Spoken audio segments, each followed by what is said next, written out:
So congratulations. Sino ang panglima na itong simbang gabi? Nakalima. Ayun. Sino nakaapat? Sinong tatlo lang? Okay na rin. Wala. Sabagay, lahat ng lima. Okay. Anyway, ito po ang kalagitnaan ng ating pagsisyam, no? Kasi 5th day, siyam, gitnang-gitna. At ito talaga ang sa pinakamahalagang pangyayari sa kasaysayan ng buong sandaigdigan, no?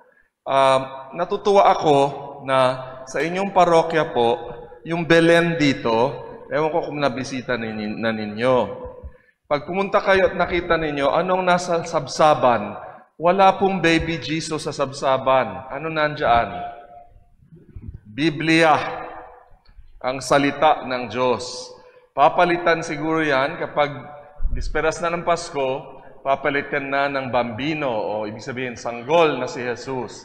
Pinapaalala sa atin na si Jesus ang salita ng Diyos na nagkatawang tao.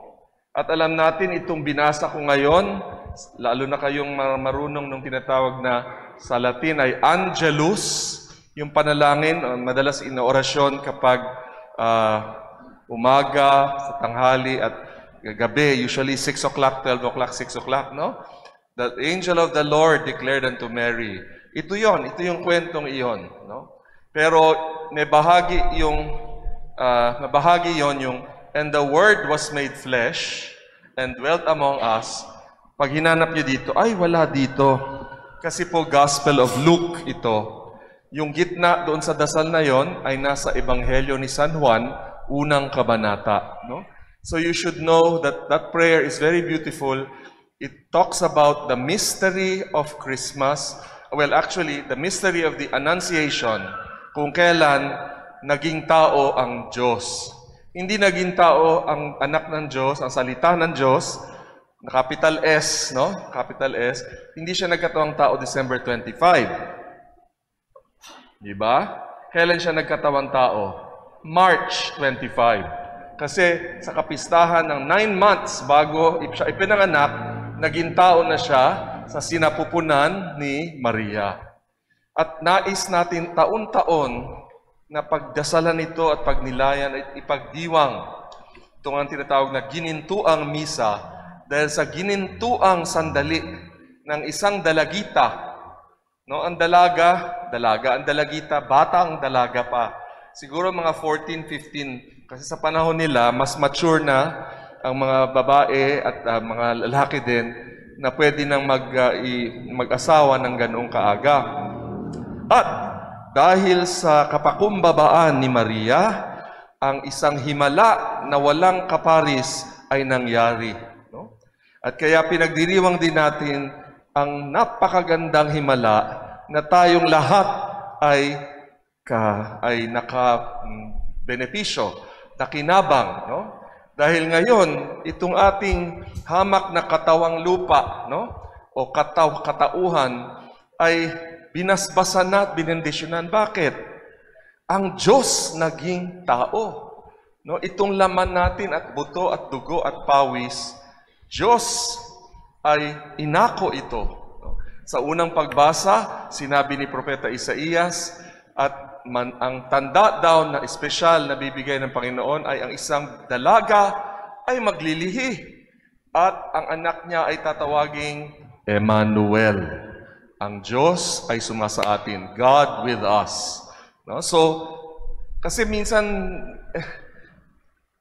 ang dami-daming Pasko pero hindi natin masyado pang pinagninilayan. Anong ibig sabihin nito para sa atin? No? Ganun na lamang pala dahil ang kapwa-tao natin ay kawangis din ng Diyos dahil ang Diyos naging isa sa atin.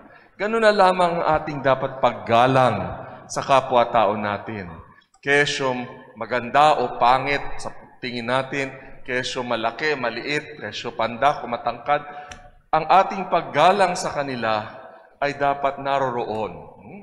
Ang mga Hindu, alam po ba niyo saan pinakamaraming Hindu sa daigdig? Anong country, mga bata? India. Sa mga Hindu, sinasamba nila o ginagalang nila ang mga baka. Bakit? Kasi sa paniniwala nila, si Krishna daw, na isang Diyos nila, isa sa mga Diyos nila, ay nagkatawang baka. Kaya unang-una, hindi sila kumakain ng baka. Tapos mag-ingat ka pag pumunta ka sa India. Tapos kunwari matraffic, ang dami-daming bakang tumatawid. Tapos papaluin mo, tapos o kaya sagasaan mo, baka ikaw ang mamatay.